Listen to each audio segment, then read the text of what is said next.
the essence of Bhakti Yoga? Anybody know what our great teacher, Acharya Srila Rupa Goswami says is the essence of Bhakti Yoga? To always what? Always remember Krishna. Yeah, to always remember Krishna. Krishna talks about that as the essence of yoga. He says, what does he say? Yoginam api sarvesham madgaten antaratmana shradabham bhajate yomam samayuktatamo mataha. The yogi who always thinks of me is the best yogi. Now, we might imagine that what this means is just to think of Radha Radhanath, to think of the Lord playing his flute, dancing with gopis, eating with the cowherd, all these lovely leelas that we have here. So many. That's certainly true. But right after Krishna says this, at the end of the 6th chapter of the Bhagavad Gita, in the 7th chapter of the Bhagavad Gita, he talks about how to think of him in the world. Why does he do that? And then in the 8th chapter is kind of a little detour, you could say. Arjuna asks a bunch of questions that Krishna answers. And one of them was how to remember you at the time of death. Then Krishna says, Yam yam vapi smaram bhavam twajachante kalevaram tam tam evaiti kanteya sadatad bhava bhavita. My Gurukul students used to like that verse. They would often say it when they were eating something they really liked. Oh, this sabji is delicious. Yum, yum, yum, vapi smaram bhavam. That means whatever you think about at the time of death is where you go. And you might imagine that the next thing Krishna would say is, therefore, Arjuna, you're right. Walk away from this battlefield. Go to the Himalayas or, go to Vrindavan, sit by the Yamuna, just meditate on me. But he doesn't. In the next verse, 8:7, he says, what? Mam anusmaram yujacha. Anusmaram, anu means to follow, or it means again and again. You know how we'll think of things over and over again in our mind? We'll churn them in our mind? That's anusmaram. Mam anusmaram yujya cha, while you're fighting. Now that's not a general instruction to all of us to be fighting. But the point is, while we're active in whatever we're doing in the world, we should again and again and again and again be thinking about Krishna. And then as Krishna finishes in the 8th chapter responding to Arjuna's questions, he goes back to his points from the 7th chapter. And so there in the 9th chapter, again, he starts reiterating the same thing. How we can find him in the world. And then the next chapter, the 10th chapter, he goes even into more detail. Then he actually shows Arjuna all of this in the 11th chapter, and he touches on this again in the 15th chapter. The Bhagavatam is also full of descriptions like this, how the world is the body of God. And it's there over and over again. So what? Why are we being advised like this? It's so interesting because first we could say, justifiably, that such a vision of seeing God everywhere and in everything is there for the Mahabhagavats.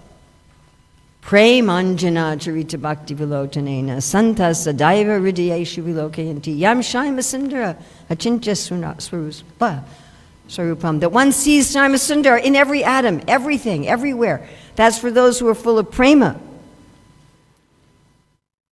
But it's funny, since I've been taking a deep dive into this, I keep running into it over and over again. Isn't that interesting how that happens? What you start meditating on from the scripture, you start finding it everywhere in the scripture. And this morning, again, I was hearing Srila Prabhupada speak on the first canto of the Bhagavatam, and again he was saying, this is for the beginners. Find Krishna in the taste of water, in the light of the sun. So this is both the natural vision of the advanced practitioners of yoga, and it is the practice for the beginner practitioners. So whether we're just starting our bhakti yoga today, or whether you've been practicing for 100 lifetimes, this same practice is there. Why? Because we're living in the world and we're interacting in the world. We have our duties in the world. We're going around in cars or buses. We're eating things. We're talking to people. We're interacting with so many things in the world that may serve to distract us from Krishna. Yes? But instead, if we were to see all of those interactions, all of those people, things, activities as Krishna, then everything in the world is going to act as what's called an udipana, or an impetus to remember Krishna. Can you see the screen from there? If you can't, please come over here. So Prabhupada was once asked in Japan, by one student, I want to see God, and Prabhupada said, then see God as He is recommending. As the light of the sun, as the taste in water, the sound in ether. And one lecture, Srila Prabhupada says that if we practice in this way, there will be no more material world. What do you think, huh? Does that sound good? In the 20th chapter of Krishna book, Srila Prabhupada says that Maya exists only within the mind. So if we change our consciousness, he says there'll be no more material world. He says it 3 times in that lecture. He says there'll be no material world, there'll be no material world, there'll be no material world. That's all right, let's leave it for now. You ready? Everybody ready? All right. So we're going to go over Bhagavad Gita 7th, 9th, 10th, and 15th chapter, and then, as I said, I have a special surprise at the end. What I'd like you to all do is take notes, if you have paper or your phone, and I'd like you, as we're going through these, to pick 1, 2, or 3 of them that really strike you. Wow, this is something I could do. This is something I could meditate on this week. To pick 1, 2, or 3 of them that you really want to meditate on this week. And at the end of the class, I'm going to ask, after the surprise, I'm going to ask for people to volunteer to name what they're going to meditate on. All right? Clear? Everybody ready? All right. I'm going to start with chapter 7. So can you see? Can you see? All the way in the back. Can you see? Sorry for the size of the screen. But it's really a good, clear picture. So small but good is better than big and bad. So here Krishna says that he is Om. This is something that Krishna says 3 times. That I am Om. So we know the whole creation started with sound. That sound is Om. And actually everything is still vibrating with sound. Even solid matter, the scientists say the atoms, the molecules are still moving. Moving means they are vibrating. Yes? And everything is filled with Om. But Krishna also says he is all sounds. So I like this one because it's especially intellectually challenging, and I like intellectual challenges.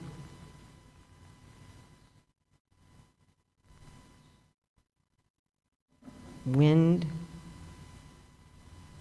traffic, chairs moving. How are those Krishna? Such a fascinating thing to meditate on. How are the different sounds Krishna? One lecture, Prabhupada said, if you don't want to chant Hare Krishna, you can meditate on how Krishna is in all of the sounds. Even that one. I am the seed. This is also something Krishna says 3 times. Of course, bhakti is compared to a seed that the guru plants in the heart, and by hearing and chanting, the watering process of hearing and chanting, it finally comes to have flowers and fruits of love at the lotus feet of the Lord. Righteous romance When you see husband and wife who are loving and caring, as Prabhupada says, a reciprocation of service and love, they're raising their children with love and affection, that is Krishna. Strength that is used to protect others. When we use our strength to protect others, when we see others using their strength in that way, that is Krishna. The heat and fire. Can we all become aware of the heat in this room? I read once where some scientist said that this world is just a cold, impersonal machine. That is not the fact. Actually, the whole universe is a living organism. Heat means life. Heat also means love. We talk about like a warm embrace. When we become aware of the heat, we can become aware that Krishna is full of life and love. If you sit there, you won't be able to see, and I will be very sad. So please sit someplace where you can see. There's some room in the back, and there's some room in the front. Yes. And for you guys too. The original fragrance of the earth. And just this morning, again, and Prabhupada was talking from the first canto, and he was talking about this verse, and he said, how does Krishna pull the fragrances out of the earth? How does he do it? And all different fragrances from the same earth. Gardenias and frangipanis and jasmine and mogras, and how does he do it? Prabhupada says, even if you don't read the scriptures, even if you don't have a guru, you can find God in the fragrance of a flower. The penances of the ascetics. This is a very interesting statement of the Lord right before the Chatur Shloki of the Bhagavatam, the essential 4 verses of the Bhagavatam that the Lord speaks to Brahma. He says to him, Tapo me hridayam sakshat. Penance, hridaya, heart, sakshat, directly. Penance is directly my heart. And atmaham tapaso, I myself am penance. What does penance mean?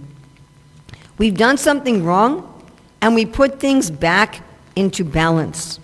The simplest form of penance is a genuine apology. Is that easy or hard? Hard. Right? Sometimes people give these sort of wishy-washy apologies, right? Well, I'm sorry if you're offended by what I did.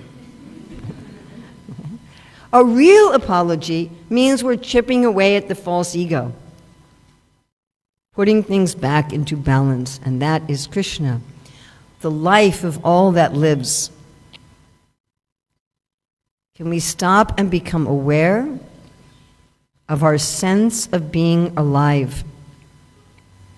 That sense of aliveness. I am alive. And now to become aware that all the other people in this room also have this sense of aliveness. The birds outside, the trees, the grass, the insects, they all have this sense of aliveness. The world is full of aliveness, and that is Krishna. The intelligence of the intelligent. So we all have some intelligence, and you know what it feels like when we do something smart, right? You do something smart and you go, whoa, that was smart. That's Krishna. Prowess, that means skilled strength. The light of the sun. This is something Krishna says 3 times. Can we become aware of the sunlight in this room? Even though the sun is so far away, we have practically no artificial lights on in here, and still the room is full of light. And generally we take this for granted. Oh yeah, there's sunlight. The sun allows us to engage in all of our activities. It eradicates our ignorance, gives us surety, gives us courage, because it's Krishna. And the light of the moon, today is the day of the full moon. This morning, Radha Radhanath were wearing white for their full moon day. And of course, the Lord is often compared to the moon. The lotus feet of Lord Nityananda are compared. Koti Chandra Shushitala, are compared to millions and millions of cooling moons. And ability. This is a great one to meditate on because you can meditate on it always, anytime. We always have some ability. Each of us right now have an ability to sit, to think. Try wiggling your toes. Everybody try wiggling your toes. How'd you do that? That's Krishna. Taste of water. So what does it feel like, especially on a hot day when you're outside in the sun and you're working hard and then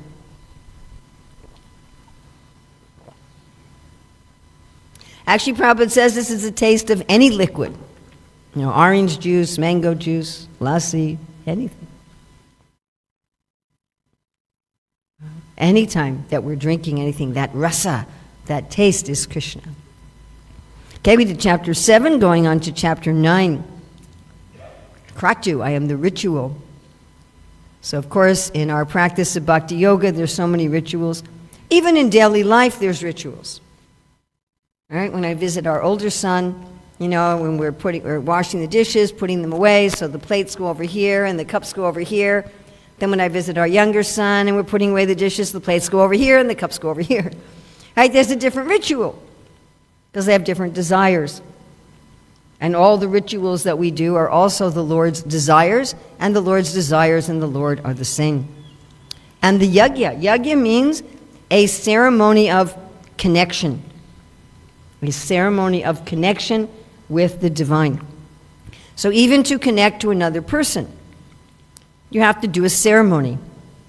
Like if I want to connect to my daughter, I have to do a ceremony. I have to get out my phone. It has to be charged. It has to be on a network. I have to put in the right number. If I'm one number wrong, it's not going to work. I have to make sure the timing's right. Right now she's 7 hours earlier than I am, so I've always got to check the time. Not call her, right? You were talking to me about that, right? Right. Your son's on the west coast, the Pacific coast of America, right? So, you know, you got to make sure you don't call them at 1 o'clock in the morning their time, or else they'll go, why are you doing calling me? Right? So there's ways that Krishna wants us to connect with him. And these ceremonies of connection, again, indicating the Lord's desire, are the same as Krishna. The offering to the ancestors. Krishna wants us to respect our family elders and our valuable family traditions. And the healing herb. You all know what it's like to feel sick, and you take some medicine. Even modern pharmaceuticals are derived from plants or the synthesized chemicals from plants, and you take some medicine and, oh, I feel so much better. That is because the potency of the medicine, actually the medicine itself, is Krishna. And the transcendental chant, so if Krishna is all sounds, certainly he is the sounds of his name. And not only the ritual and the ceremony, but all the ingredients of the yajnas, that is Krishna. And the Father. So every religion says that God is a Supreme Father. So all of us here have a father. I hope we have a good relationship with our fathers. Many of you are fathers. Every day we have contact with so many fathers. If you take the ideal father, someone who's responsible, who's caring, who provides for their children's education and protection and security and fun, right? And their spiritual life, and you magnify that hundreds and hundreds of times, some idea of what a father is Krishna. But he also says that he's the mother. So we grow inside the body of our mother, right? Our body is produced from her body. Similarly, our body is produced from the body of God. And we're nourished by the body of our mother. Actually, everything that nourishes us in this world, the Bhagavatam says all the vegetation are the hairs on his body. And just like a mother will love the child even if the child goes bad, isn't it? Child's a criminal, they're in jail. The mother still has affection for the child. So even when we make mistakes, even when we mess up, Krishna, just like a caring mother, always has affection for us. I am the support. So what supports us? We'll say our job. You know, how do you support yourself? We usually mean your job. We can think of the physical support of the building. Or maybe on an emotional level, social level, our friends, our family, our community. But can all of those break? Can they break? Oh yeah. But Krishna never breaks. He's always there as our support. And the grandfather, Prabhupada says the grandfather is more affectionate than the father. Jai Shri Radha Radhanath. Jai Giridhar Govardhan. Jai Chaitanya Mahaprabhu. Also, this means that we're in Krishna's dynasty. Like you do a yajna, they'll say you're in Achyuta Gotra. The object of knowledge. The famous scientist Louis Pasteur said, if you study a little bit of science, you may become an atheist, but if you study a lot, you'll have to become a theist. The purifier. We do so many things to become purified. We try to eat right. We take a bath. We wash our clothes. We clean our house. Maybe we undergo some sort of physical regimen or some sort of mental therapy or whatever. But the active principle, the reason those things can purify us is because Krishna is actually the purifier. And again, he says he's Om. And we may say, well, that's really simple, like just one syllable, Om. You're going to say that's God. So Krishna may appear to be very simple. Lord Brahma thought he was simple. He came and said, oh, it's this little boy, little village boy, herding animals in the forest, sitting down, eating with his friends, having some yogurt and fruit in his left hand. How can he be God? But, of course, he is God, even though he seems to be very simple. And the goal, Prabhupada says, if our mind is not peaceful, that is because we do not have an ultimate goal. So setting the goal, working toward the goal, achieving the goal, that is Krishna. The sustainer. So what sustain? Now, if you're going to send people over there, they're not going to be able to see. So our ushers here, please don't send people over there. You sent them over there and they didn't listen to you. People are like that, So you can't see anything over there. Please sit someplace where you can see.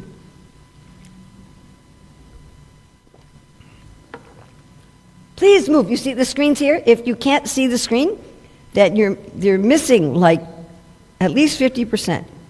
There's no way you can see the screen just because you moved over a few centimeters. Yes, you need to, yeah, there you go. All right, so what sustains us? The air, the temperature, water, food, our interests in life, our friends in life. But actually, it's really Krishna's energy working through all of those to sustain us. So I am the master. So this is not very popular in 2024, is it? Nobody wants a master. No one tells their kids, I hope you grow up to be a good servant. So who here has ever had a really good boss? Anyone ever had a really good boss? Anybody? Anybody? Like 4 people in the audience? It's always a small number.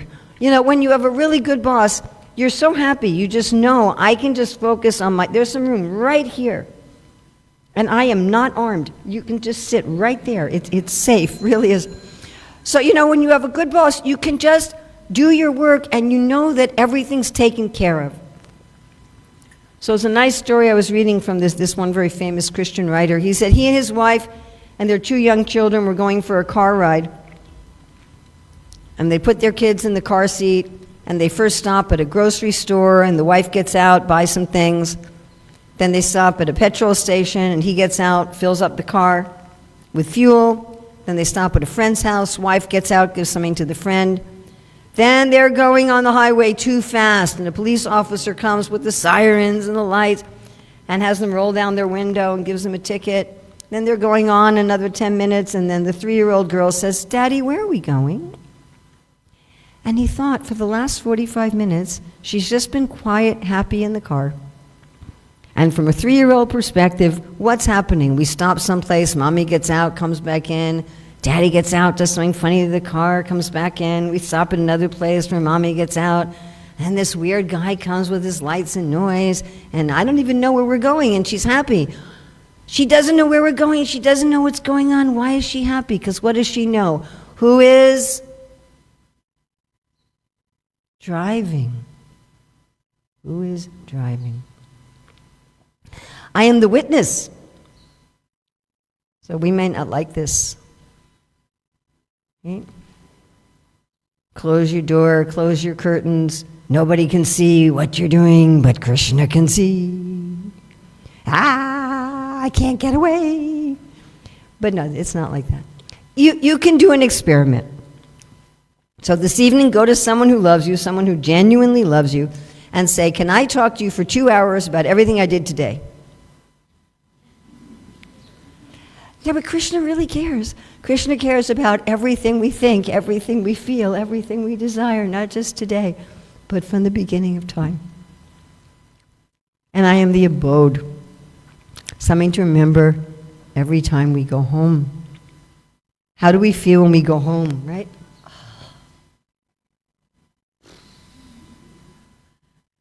I can just be my authentic self. You know, Krishna's everywhere. And no matter what's going on, we can always relax in Him as our abode. And I am the refuge. Several places, one of them is in Bhagavatam 3:20-17, but there's several places where Srila Prabhupada says, the Lord is like an umbrella from the rain or the sun of Maya, of illusion. Whenever you get up an umbrella for the rain or for the sun, or you go under a shelter on a hot day or a rainy day, you can always remember Krishna is the refuge. And the most dear friend. So I hope all of us have at least one friend. Yeah? A good friend. So what is a good friend? Someone with whom you feel a sense of equality. Someone where you do fun things together. There for you when you need it. You're there for them. You have an understanding with each other. And if you take that feeling of friendship and you could expand it out to infinity, it would give us some idea of how much friendship we have. Huh? Suridam, from this dear friend, Krishna. Creation and annihilation. So we're very fascinated with both of these because they're Krishna. Just like little children, you know, they build things out of blocks and then what do? They knock them over, right? So there's people on the internet who actually pay their bills by knocking over blocks. Did you know that? They have their YouTube channel and they build these structures out of blocks, and then like dominoes, they hit one and they collapse, and they monetize these videos. That's how they pay their bills. Because we're so fascinated by both creation and annihilation because it's Krishna. And the basis of everything. Secularism means when we describe the story of our life or the story of the world without reference to God, but actually underlying our joys, our sorrows, our victories, our defeats, everything in life, our lessons, our joy, our anger, everything underlying all of those is Krishna. And I am the resting place. I really like getting the pictures for this one. This is something I think about every time I go to bed at night. Or even if, you just rest for a while somewhere, or a place of mental rest and peace. Krishna is that resting place. And again, he says he's the seed. So we eat so many seeds, right? The majority of human beings have seeds as their staple food. Rice, wheat, barley, oats, even our beans, our legumes, a lot of our spices. So I think today they're going to be serving a feast, right? Going to be serving a feast today? Are there going to be any seeds? Yeah. So at the feast we can meditate. These seeds, the power-packed nutrition of the plant, that is Krishna. I give heat. When we're cooking, the heat actually makes the molecules of the food dense. That's why when you hang your clothes out in the sun, they get dry, because the heat makes the water molecules dance off the clothes. And in cooking, the molecules are dancing, and the food's flavor is revealed, and the juices, right, come out of the food. So when we go in front of Radha Radhanath, we also start to dance, and our heart melts, and our real flavor comes out. I withhold and send forth the rain. When I was about 10 years old, I was in the car, and it was only raining on our side of the street. I can remember this as clear as if it happened yesterday. It was so amazing, like right down that line in the center of the road. On our side it was raining, the other side it wasn't. And I never thought of that before that. You know, the rain has to end somewhere, right? You know? So when our oldest son was about 1.5 years old, so we were living in a temple ashram, and there was a sink in the corridor, and sometimes he would take a container and he'd go over to the sink, and he'd wait till one of the ladies came by, and then he'd say, "Water, water, water." And so they would give him water. And then what does a 1-year-old child do with water?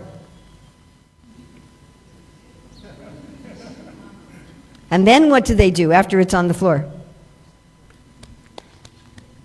And so the ladies would come up to me and say, "Why are you giving your son water?" I said, "I'm not giving him water, you're giving him water." They said, "But he comes up, you know, water, water." So sometimes Krishna turns on the tap, and sometimes he turns it off. Immortality and death. So generally we're very afraid of death. Why? Because we've invested so much in the temporary things of this world related to this body. We used to do a philosophical drama in the early days of the movement called The Wrong Bank Account. You know, if you know someone's bank account numbers, you can put money into their account. You know that, right? You can't take your money out, but you can put it in. So we had this man that every time he got paid, he'd put money into the bank, but then when he went to retire, there was nothing there because he had put it into the wrong account. So if we're putting our energy, our emotional energy, our intellectual energy, physical energy, everything into this body, this mind, our family, our friends in this world, our career, our networks, our talents, thinking this is me, aham mameti, this is me, this is mine. At the time of death, we'll go to make a withdrawal. There won't be anything there because we will have put it into the wrong account. And therefore, death is frightening.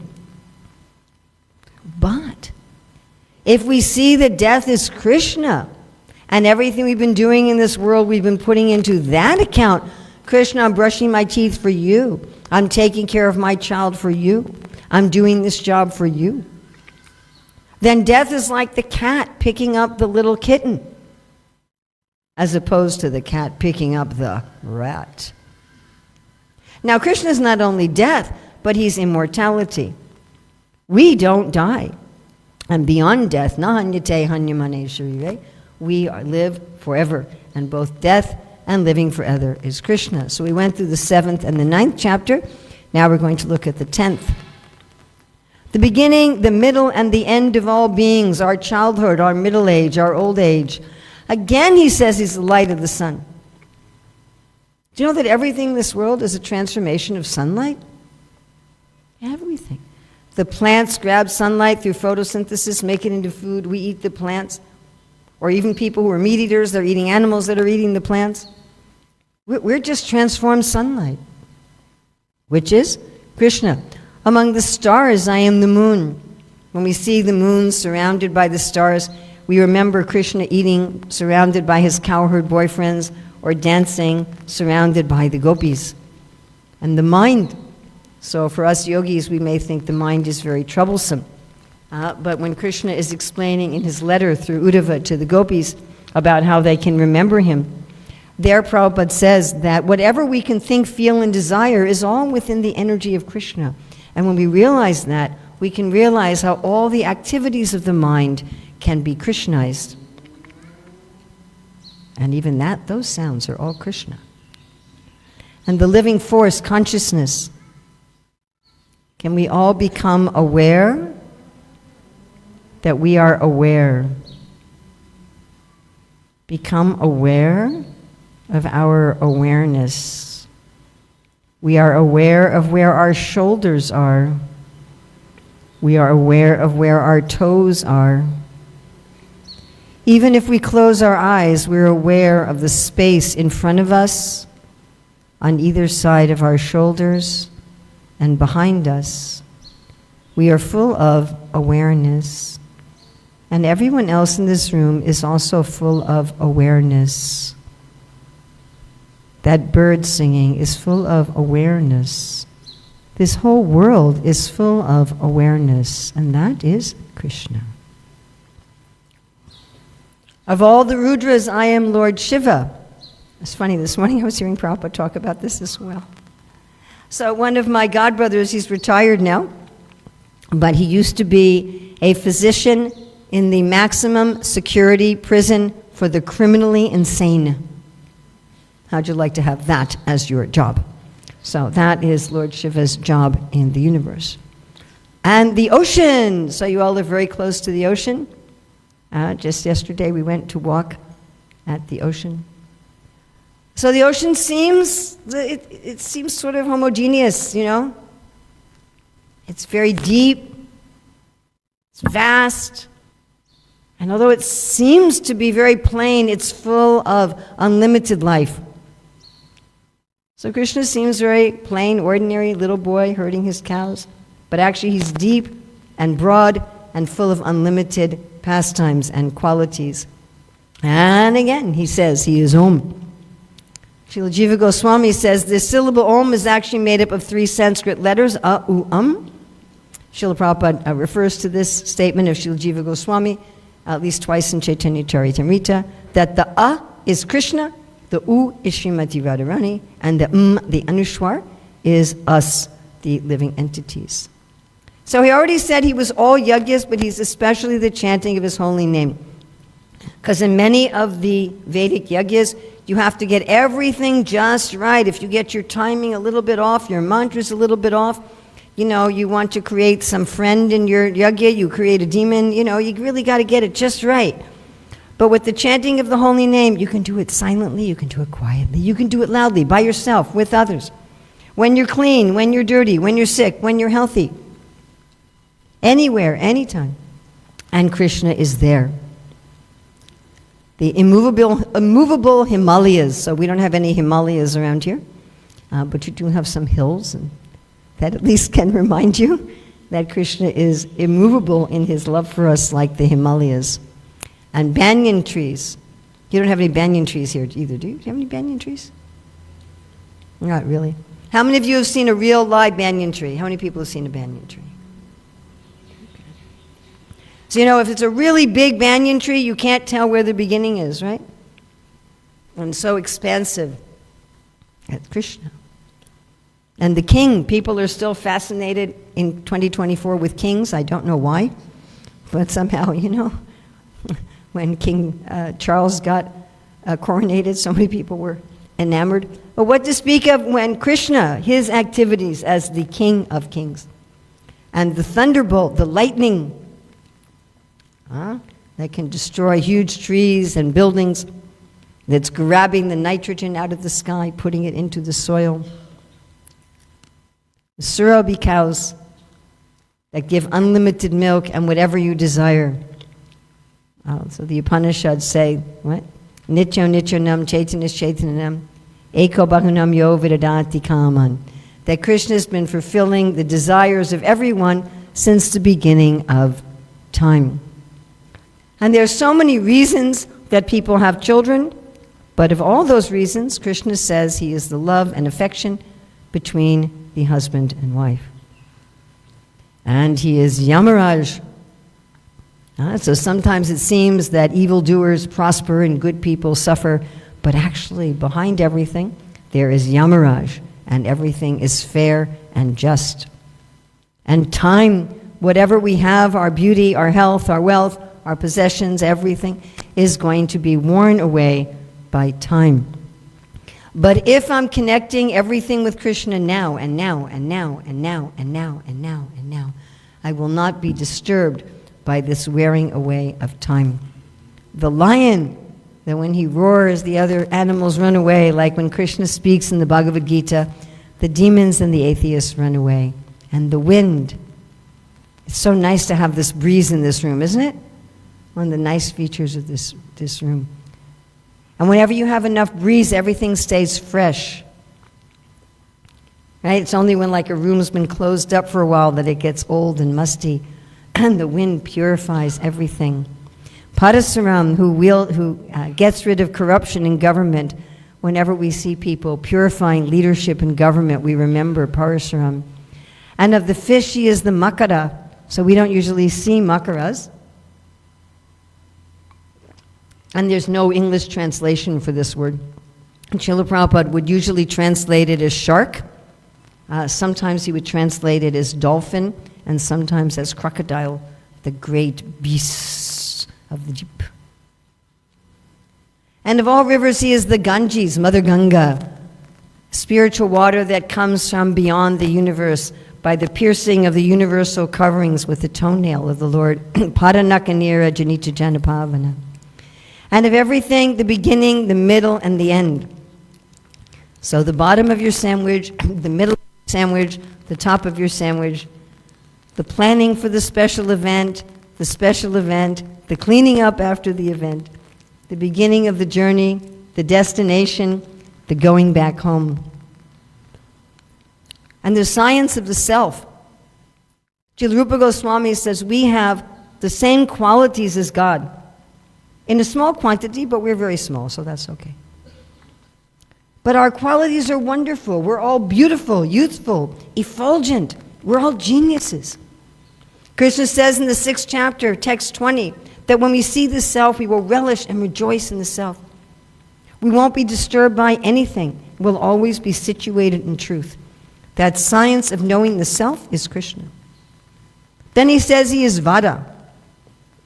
Vada means discussions where you park your ego at the door and you want to find truth. And those discussions are wonderful, aren't they? When everyone's just interested in truth. Krishna says, Tushyanti cha ramanti cha, you feel satisfied and happy. There's also jalpa. Jalpa is where you're not looking for truth, you just want to win. I had this ongoing discussion with this one lady for a few weeks, and afterwards I'm like, what do you want? She said, I just want you to say that I'm right. That's jalpa. Vitanda, you're not looking for truth, you're not trying to establish anything, you're just trying to destroy. You're just trying to show that someone else is wrong. So of all these discussions, Krishna is Vada, the real search for truth. And he is the letter A. Can we say the sound A? You notice you didn't use your tongue, lips, or teeth. This is the basic sound of all language. An inexhaustible time. Our good times come, our good times go, bad times come, bad times go. Underneath all of them is Krishna. All devouring death. So not just the final death of the body, but all the little deaths. The death of our education, the death of our job, a residence, a relationship, a project, an idea. When Vamandev came to Bali Maharaj and asked for charity, and Bali's guru said, don't give it to him, he's Krishna. And Bali said, we know he's going to take everything at death anyway, why not give him now voluntarily what he's going to take at death? So my mother did that about a year before she passed. She gave away all of her possessions. She said, better to give with a warm hand than a cold hand. So if I've already given Krishna my relationships, my wealth, my talents, my residence, if I've already given that to him, like if I said to you, hey, you can have this water, and you say, oh, you can leave it there for a while, I'll pick it up later. When you pick it up, I already gave it to you. So when Krishna takes these things, we've already given it to him, then we're not disturbed. The start before the start. You know how sometimes we don't really see the start of something except in retrospect? Like we'll say, oh, this thing really, this job or this relationship, it actually started back then when I did this or met this person or went, but I didn't know then that it was the start. That's Krishna. The fame of women. When women are famous for their dharma, that is Krishna.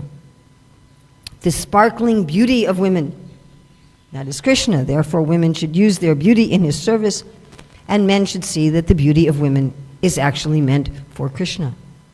Fine speech. In Bhagavatam 9.5.7, it says, Sudarshan is the master of speech. When women speak like that, as representatives of Sudarshan, to enlighten, to cut out ignorance, that is Krishna. And memory.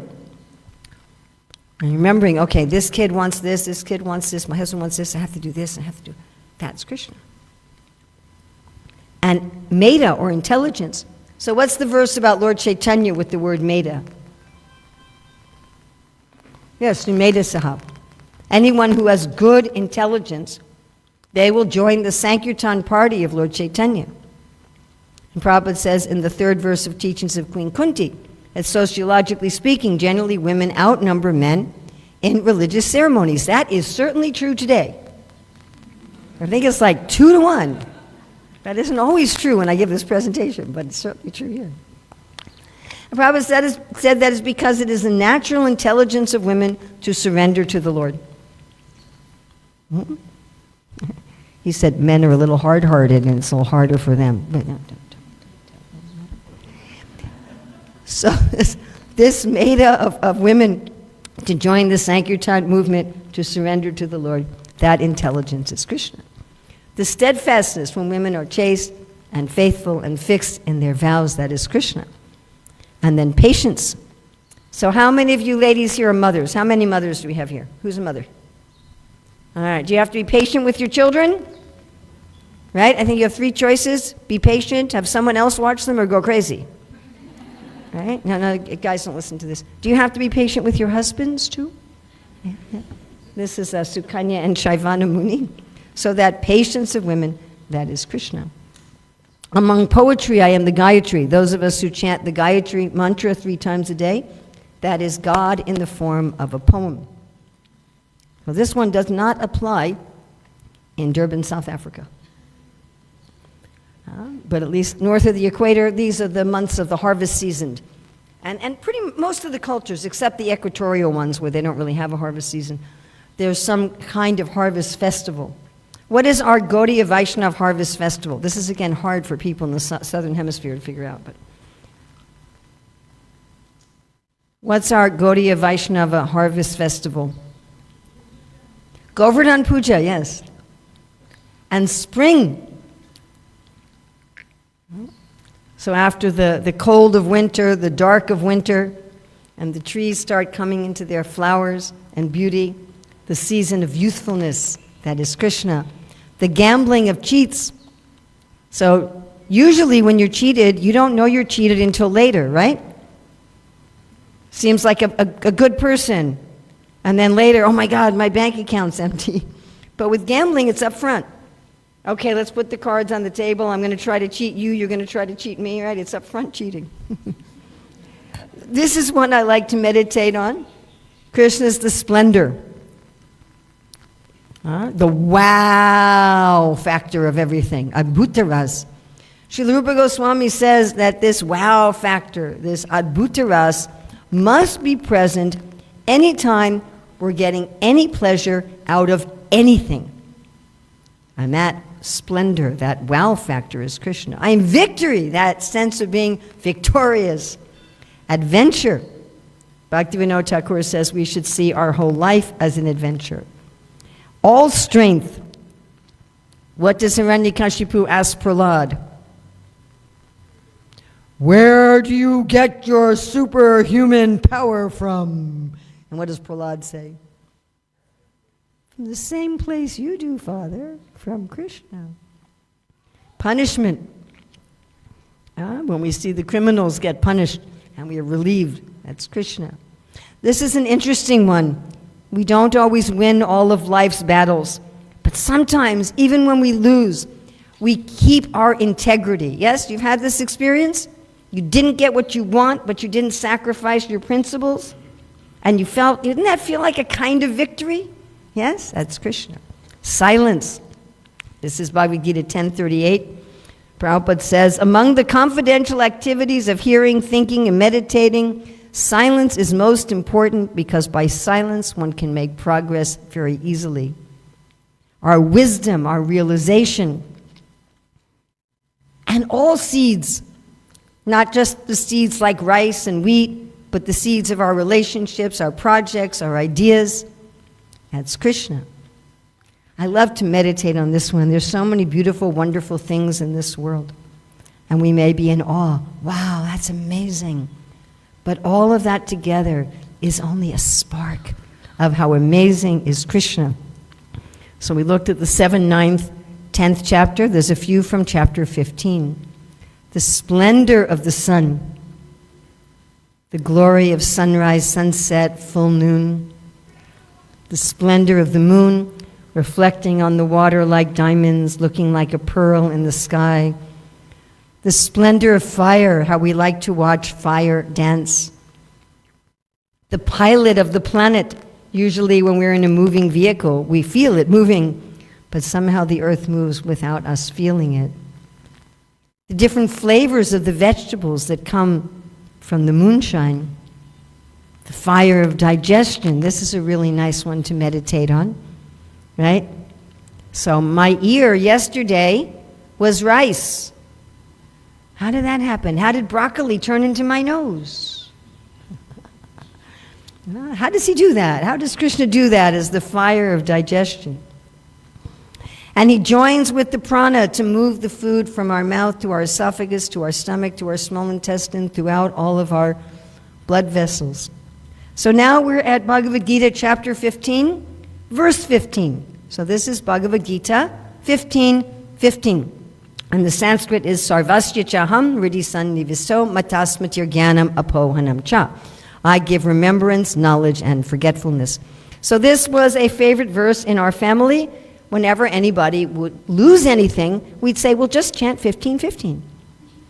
So, you know, Mata, I can't find my other sock. Well, just chant 15:15.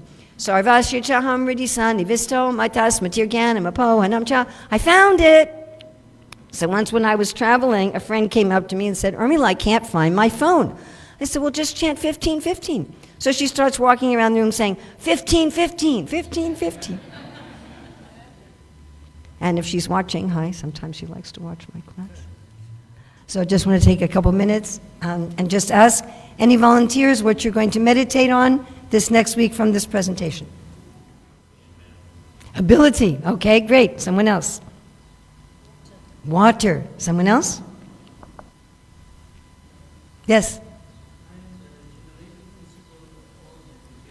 Generating principle of all that is yet to be. It's one of my favorites. Someone else? Yes? Sound? Someone else? Time of subduers, yes. Of sacrifices, I am japa. So any of you who would like to go more deeply into this, I'm afraid we've run out of books, but you can get them online. The book is called Krishna Meditations. I wrote it with a South African co-author, Kamalasita, who was originally from the Cape Town area. And so that's available in India from Golden Age Media. It's available on Amazon as paperback, hardback, and a Kindle book. And we're working on an audiobook. So again, I'm sorry I've run out of books here. But it's full of illustrations of all of these and little 2-minute meditations, the kind of book you can just open anywhere and read a paragraph and have that help your day. So thank you very much. Any mistakes here are my own. I hope you can excuse them.